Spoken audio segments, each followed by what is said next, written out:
வணக்கம். மாலை முரசு செய்திகளை விரிவாக பார்ப்பதற்கு முன் தலைப்புச் செய்திகளை பார்க்கலாம். முதுநிலை நீட் தேர்வை ஒத்திவைக்க கோரிய மனுவை தள்ளுபடி செய்தது உச்சநீதிமன்றம். தற்போதைய சூழலில் தேர்வை ஒத்திவைப்பது என்பது முடியாத காரியம் என நீதிபதிகள் கருத்து.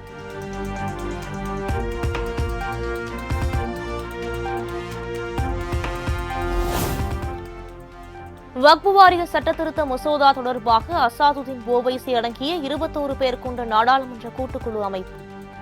திமுக எம்பி ஆர் ராசாவுக்கும் கூட்டுக்குழுவில் இடம்.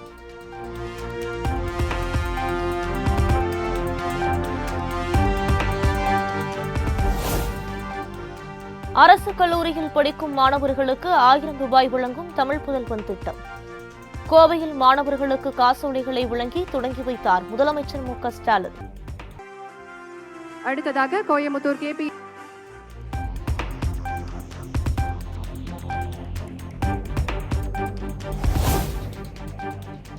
தமிழ் புதல்வன் திட்டத்தில் 3,28,000 கல்லூரி மாணவர்கள் பயன்பெறுவார்கள்.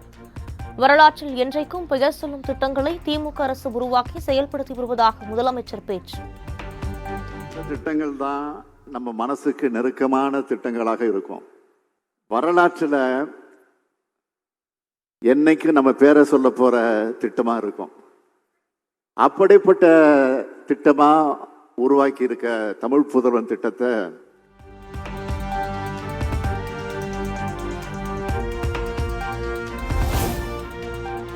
ஆறு முதல் 12ஆம் வகுப்பு வரை படித்து உயர்கல்வி செல்லும் மாணவர்களுக்கு தமிழ் புதல்வன் திட்டத்தின் கீழ் மாதம் 1000 ரூபாய். பொறியியல், மருத்துவ படிப்பு, சட்டப்படிப்பு பயிலும் அனைத்து மாணவர்களுக்கும் இத்திட்டம் பொருந்தும் என முதலமைச்சர் அறிவிப்பு. 4 ஆண்டு படிக்கிற சட்டம், மருத்துவம் சார்ந்த படிப்புகள், அதற்கு இணையான படிப்புகள் படிக்கிற மாணவர்களும் இந்த திட்டத்தின் மூலமாக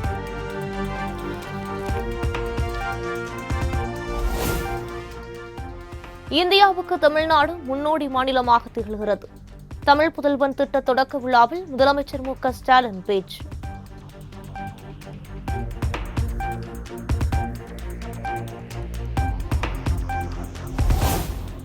தடைகளை கண்டு மாணவ மாணவிகள் அஞ்சக்கூடாது என வினேஷ் போகத்தை சுட்டிக்காட்டி முதலமைச்சர் பேச்சு. படிப்போ விளையாட்டோ எதுவாயினும் வெற்றிக்காக கடுமையாக போராட வேண்டும் எனவும் அறிவுறுத்தல்.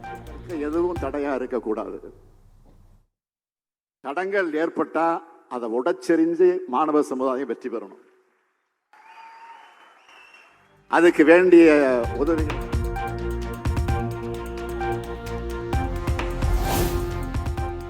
கோவையில் 470 கோடி ரூபாய் மதிப்பீட்டில் கட்டப்பட்டுள்ள உக்கடம் மேம்பாலத்தை திறந்து வைத்தார் முதலமைச்சர் மு.க. ஸ்டாலின். 40 கோடி ரூபாய் மதிப்பீட்டில் கட்டப்பட்டுள்ள உயிரியல் துறை கட்டடத்தையும் திறந்து வைக்கிறார்.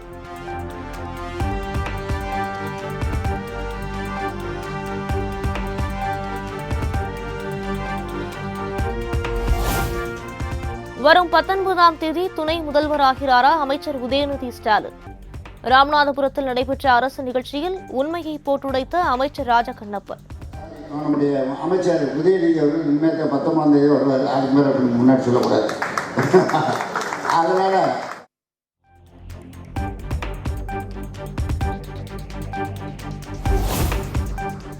தமிழக மீனவர்கள் 32 பேரை இலங்கை கடற்படையினர் சிறைப்பிடித்து சென்றதற்கு அதிமுக பொதுச் செயலாளர் எடப்பாடி பழனிசாமி கண்டனம்.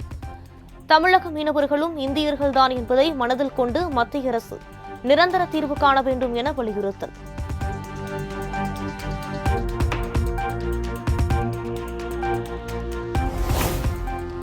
தமிழக காவல்துறையில் 24 IPS அதிகாரிகளுக்கு எஸ்பியாக பதவி உயர்வு வழங்கி தமிழக அரசு உத்தரவு.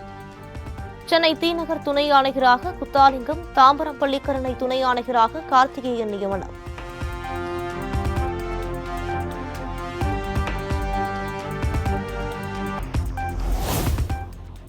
யூடியூபர் ஷவுக்கு சங்கர் மீதான குண்டர் தடுப்பு சட்டம் ரத்து. தாய் தொடர்ந்த வழக்கில் சென்னை உயர்நீதிமன்றம் அதிரடி உத்தரவு.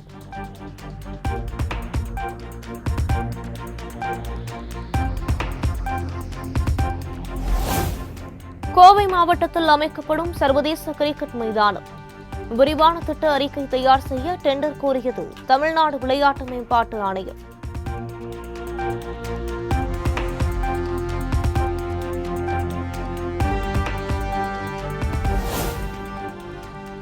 மதுரையில் மனைவியை கவுன்சிலர் என்றதற்காக அரசு அதிகாரியை பொது இடத்தில் வைத்து திட்டிய திமுக முன்னாள் பிரமுகர்.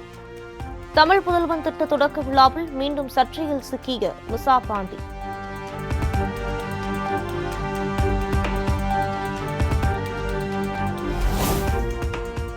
சேலம் அரசு மருத்துவமனையில் பிறந்து 5 நாட்களேயான ஆண் குழந்தை திருட்டு. மாஸ்க் அணிந்து வந்த பெண் ஒருவர் குழந்தையை தூக்கிச் செல்லும் புகைப்படம் வெளியாகி அதிர்ச்சி.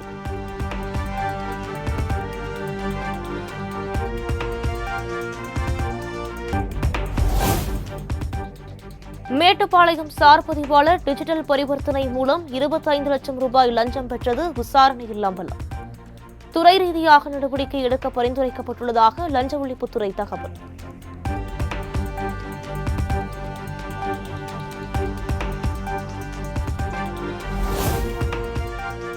புதுச்சேரியில் நேற்று இரவு பெய்த கனமழையால் சேரும் சகதியுமாக மாறிய தற்காலிக பேருந்து நிலையம் உடனடியாக சரி செய்து தருமாறு பயணிகள் கோரிக்கை.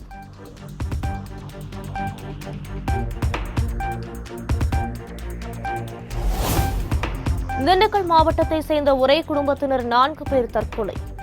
புதுச்சேரி தனியார் விடுதி அறையில் தற்கொலை செய்து கொண்ட நிலையில் உடல்களை கைப்பற்றி காவல்துறையினர் விசாரணை.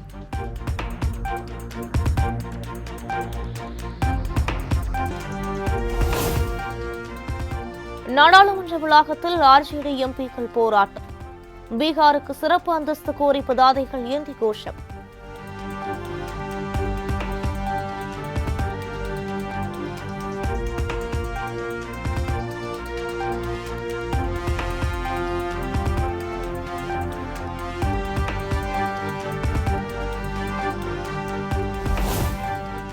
டெல்லி மதுபான கொள்கை முறைகேடு வழக்கில் முன்னாள் துணை முதலமைச்சர் மணீஷ் சிசோடியாவுக்கு ஜாமீன். உச்சநீதிமன்ற உத்தரவை அடுத்து 17 மாத சிறைவாசம் முடிவுக்கு வருகிறது.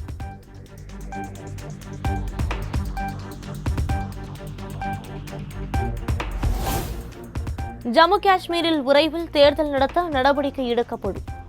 அமைதியை சீர்குலைக்கும் சக்திகளுக்கு மக்கள் தக்க பதிலடி கொடுப்பார்கள் என்றும் இந்திய தலைமை தேர்தல் ஆணையர் ராஜீவ்குமார் நம்பிக்கை.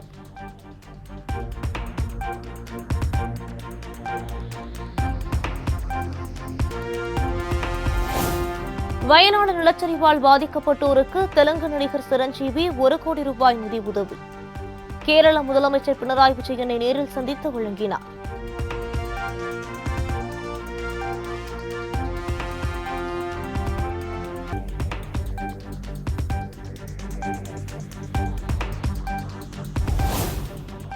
அமெரிக்காவில் சூடுபிடிக்கும் அதிபர் தேர்தல் பிரச்சாரம். செப்டம்பர் 10ஆம் தேதி நேரடி விவாதத்தில் ஈடுபட ட்ரம்ப் கமலா ஹாரிஸ் சம்மதம்.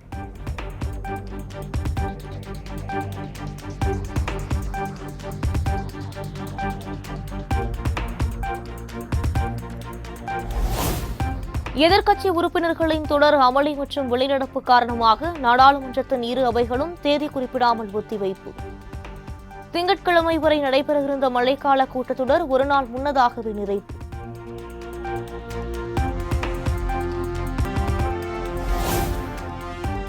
இந்திய வீராங்கனை வினேஷ் போகத் விவகாரத்தில் ஒலிம்பிக் முடிவதற்குள் தீர்ப்பு வழங்கப்படும். அனைத்து தரப்பினரிடமும் விசாரணை நடத்தப்படும் என விளையாட்டுப் போட்டிகளுக்கான தீர்ப்பாயம் உத்தரவு.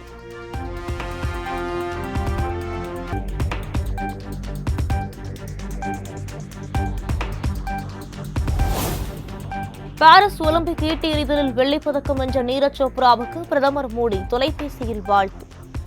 காயத்தையும் பொருட்படுத்தாமல் விளையாடியதற்கு பிரதமர் பாராட்டு. करोड़ों लोग आपकी तरफ आशा की नजर से देख रहे थे। बस सर वही है कि जो सबकी उम्मीद थी।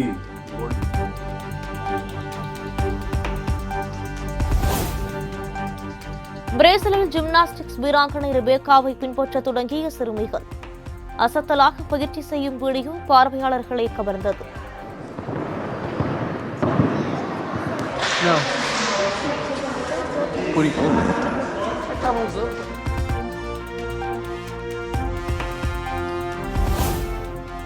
பாரிஸ் ஒலிம்பிக் நிறைவு விழாவில் தேசிய கொடியை ஏந்திச் செல்கிறார் ஹாக்கி வீரர் ஸ்ரீஜேஷ்.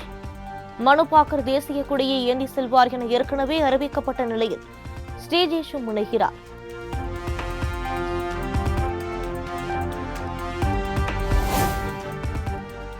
நடிகர் மகேஷ் பாபு நடிப்பில் 23 ஆண்டுகளுக்கு முன்பு வெளியான முராரி திரைப்படம் மறு வெளியீடு. ஹைதராபாத்தில் திரையரங்கில் பேப்பர்களை கிழித்து போட்டு குத்தாட்டம் போட்ட இளம் பெண்கள்.